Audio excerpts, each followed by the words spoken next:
Take on this. We're joined now by Balpreet Singh, spokesperson for the World Sikh Organization of Canada. Good morning, sir. Nice to see you again. Good morning. Is the turban a religious symbol?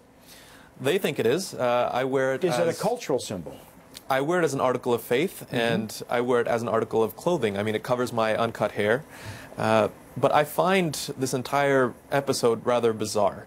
So today, Minister Granville has said that inconspicuous things like earrings or a necklace or a ring with a crucifix or a Star of David, that's okay. But turbans, no, that's not a go. I just find it bizarre. I mean, they're saying that for teachers it's completely out of the question because children might be influenced.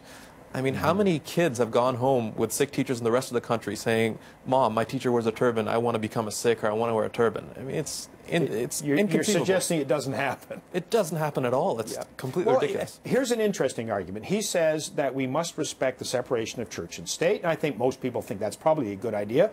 So if the government is neutral in a religious way, then shouldn't all people who represent the government in a religiously neutral manner?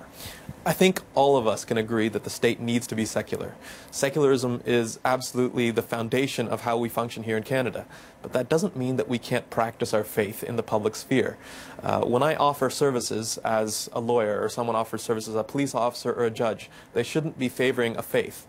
But let's say someone is wearing a large crucifix. You know, they go into the job, they take their crucifix off at the door. Does that mean they've abandoned their faith at the door? Or does that just mean you can't see it anymore? With the turban, it's not optional. A crucifix or a ring or something, that's optional. But I can't leave my turban at the door. So essentially, I'm being barred from all those jobs. A lot of folks think there's text and subtext here. A lot of people think this is racially discriminating.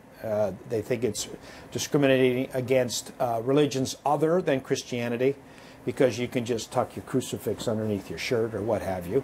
Do you feel that this is an assault on minority groups? We've seen similar things happen in Europe when things are bad with the economy, jobs, social services. And frankly, Quebec has serious issues when it comes to employment and the offering of health and social services. I do believe that rather than focusing on the actual issues, the PQ is trying to change the story here, trying to focus on minority groups when there wasn't an issue here. I mean, how many in Quebec were being influenced by these religious symbols? I don't think it was a problem. There's another suggestion that the great divides now in this country are between urban and rural. I live in the city of Toronto. I see folks who look like you all the time. There's an awful lot of this country who never see people who look like you. So they see you with your beard and your turban, and they see the other. They see somebody, they're suspicious because you don't look like them. So maybe you don't think like they do. Do you think that's also at play here? I think when you look at the polls, the folks that are most in support of restricting religious symbols are the folks that aren't being influenced by them at all. They're the folks in rural Quebec who don't have any minorities in their communities. The folks in Montreal, in urban centers, they're okay with them, which shows that really there's a bar. When you start dealing with someone, you start knowing who they are, you come to accept that, yeah, religion's a part of who they are. They're not trying to influence me. They're not trying to, you know, do something to my society. There's nothing nefarious here. So, yeah, there's definitely an issue of interacting with the other to understand the other. But what I'm afraid of here with this Quebec Charter is that it's going to create two-tiered citizenship. You know, if I'm wearing my turban, I'm going to have to go to my employer and beg to be accommodated. And if they agree, good. If not, I'm stuck. So everyone else is on one footing, and me, I'm going around begging, can I work here? Please let me in. And that's not acceptable here in Canada. That's not what we stand for. Balpreet Singh is the spokesperson for the World Sikh Organization of Canada. Nice to see you again, sir. Thank you. Thanks, Dan.